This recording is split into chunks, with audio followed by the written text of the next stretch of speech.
안녕하세요. 오늘 여러분과 함께 좀 깊이 파고들 이야기는요. 바로 국내 전기차 시장입니다. 저희가 받은 자료를 보니까요. 시장이 다시 좀 활기를 띠는 것 같고 특히 하반기에 신차 경쟁이 아주 뜨거워질 전망이더라고요.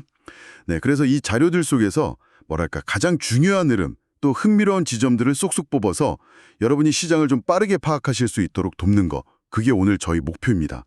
자, 우선 딱 눈에 띄는 게 있어요. 그 뚜렷한 회복세죠. 네, 올해 1월부터 5월까지 전기차 판매량이 보니까 7,419대.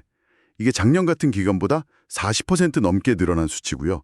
전체 자동차 판매에서 전기차가 차지하는 비중도 10.3%까지 올라섰다고 합니다.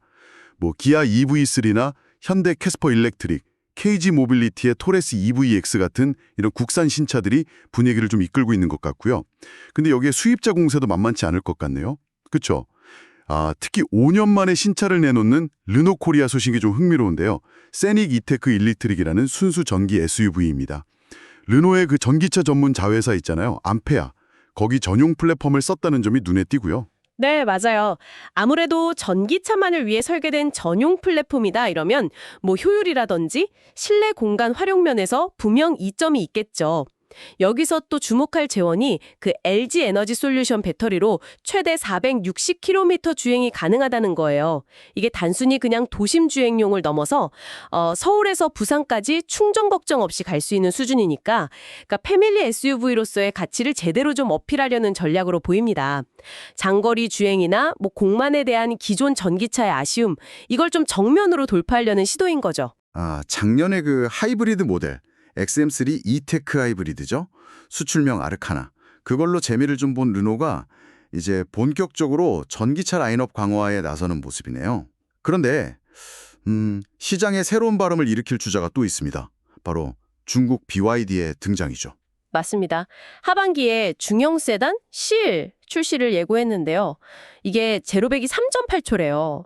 네, 아주 강력한 성능과 함께 배터리랑 차체를 하나로 통합한 CTB, 셀 투 바디 구조를 내세웠어요.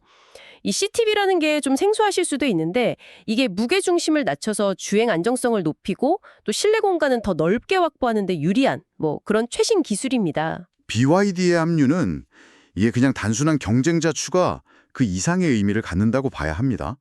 보통 중국산은 다성비 이런 인식이 좀 있잖아요. 네, 근데 BYD는 이 C를 통해서 고성능 그리고 첨단 기술력까지 갖췄다. 이걸 좀 보여주려 할 겁니다. 이건 어떻게 보면 국내 브랜드들이 주도해온 그 기술 리더십에 대한 좀 직접적인 도전이 될 수도 있고 어쩌면 시장의 판도를 바꿀 수도 있는 변수라고 봐야죠. 물론 중국 브랜드에 대한 국내 소비자들의 그 선입견 이걸 어떻게 넘을지가 좀 관건이긴 하겠죠. 와, 경쟁 구도가 정말 복잡해지네요. 여기에 스웨덴 프리미엄 브랜드 폴스타도 가만히 있지 않죠. 개선된 폴스타4를 선보였는데 주행거리를 늘리고 편의 사양을 보강하면서도 가격은 이전 모델 수준으로 유지했다고요. 이건 뭐랄까? 가격 대비 가치를 중요하게 생각하는 소비자들한테는 상당히 매력적인 제안이 될 수 있겠습니다. 네, 그렇죠. 종합적으로 보면 하반기 전기차 시장은 그야말로 뭐 춘추전국 시대가 될 것 같습니다. 르노처럼 긴 주행거리와 실용성을 내세우는 모델도 있고 BYD처럼 고성능과 신기술로 승부하는 모델, 또 폴스타처럼 가격 경쟁력까지 갖춘 프리미엄 모델도 있고요. 그리고 현대, 기아차 같은 국산 브랜드의 대중적인 신차들까지 막 가세하면서 주도권 다툼이 아주 치열해질 전망입니다. 소비자 입장에서는 그만큼 선택의 폭이 훨씬 넓어지는 셈이죠. 결론이 모든 움직임이 우리에게 말해주는 것은 뭘까요? 국내 전기차 시장이 단순한 회복 단계를 넘어서 이제는 정말 다양한 매력을 가진 신차들이 각 축을 벌이는 그런 본격적인 경쟁의 시대로 접어들었다는 신호 아닐까요? 그렇습니다. 소비자들한테는 뭐 분명 반가운 소식인데요. 근데 브랜드들 입장에서는 생존을 건 더욱 치열한 경쟁이 불가피해 보입니다. 이제 단순히 전기차라는 것만으로는 좀 부족하고 어떤 차별화된 가치로 소비자의 마음을 사로잡을 것인가? 이게 중요해진 거죠. 여기서 한 가지 좀 생각해 볼 질문이 떠오르네요. 네, 오늘 살펴본 것처럼 주행거리, 성능, 가격, 실용성 등등 저마다 다른 강점을 내세운 전기차들이 막 쏟아져 나오는 상황입니다. 그렇다면 앞으로 여러분의 전기차 선택 기준은 어떻게 달라질까요?